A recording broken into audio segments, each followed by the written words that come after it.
রাস্তার পাশেই মৃতদেহ পড়ে থাকাকে কেন্দ্র করে চাঞ্চল্য ছড়ালো পূর্ব মেদিনীপুরের তমলুকের শহীদ মাতঙ্গিনী ব্লকের পিতুলসাহা গ্রামে। স্থানীয় সূত্রে জানা গিয়েছে মৃত ব্যক্তির নাম শেখ শফিকুল, বয়স 22। তিনি পিকআপ ভ্যানে হেলপারির কাজ করতেন। বিভিন্ন ভাটা থেকে ইট নিয়ে ঘাটালে সরবরাহ করতেন তিনি।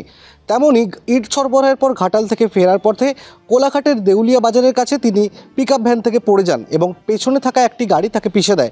ঘটনাস্থলেই মৃত্যু হয় শেখ শফিকুলের। গাড়ির ড্রাইভারেরা তাকে তুলে নিয়ে স্থানীয় একটি নার্সিংহোমে নিয়ে গেলে নার্সিংহোমের চিকিৎসক তাকে মৃত বলে ঘোষণা করেন এবং নির্দেশ দেন তাকে যেন অতি সত্বর তমলুক হাসপাতালে নিয়ে আসা হয়। ভীত সন্ত্রস্ত গাড়ির ড্রাইভাররা তাকে গাড়িতে তুলে তমলুকের পিতুলসাহা গ্রামের রাস্তার ধারে ফেলেই চম্পট দেন। গাড়ির ড্রাইভারের এহেন অমানবিক আচরণে ক্ষুব্ধ গ্রামবাসীরা।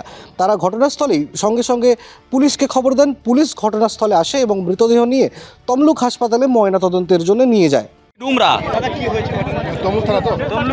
তমলুক থানা। এরা রাত 3টার সময় কয়েকজন ড্রাইভার মিলে সোয়াদিঘি থেকে বা বিভিন্ন ভাটা থেকে ইট তুলে ইট অন্য এতে নিয়ে যায়, আপনার ঘাটাল লাইনে নিয়ে যায়। তো আসার সময় কোনোভাবে, যেটা খবর পেলাম, কোনোভাবে গাড়ি থেকে পড়ে গেছে। পড়ে গিয়ে গাড়ি ওই পরের গাড়িটাতেই চাপা পড়ে মাথার উপর দিয়ে গাড়িটা চলে যায়, গাড়ি একটা চাকা। তারপর ওকে সেই স্পটেই নিয়ে আবার খুব সম্ভবত মারা যায়।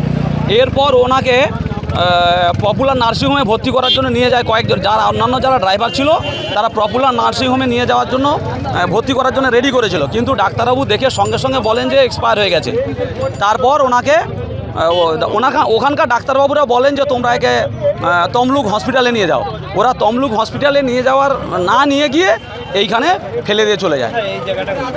এই জায়গাটা পুতুলসা শ্মশান। আর অ্যাক্সিডেন্ট হচ্ছে নিয়ার অ্যাবাউট দেউলিয়ার কাছাকাছি, দেউলিয়া। ওর নাম শফিকুল ইসলাম, ওর বাবার নাম শেখ গফুর, ওর বাড়ি ডুমরা।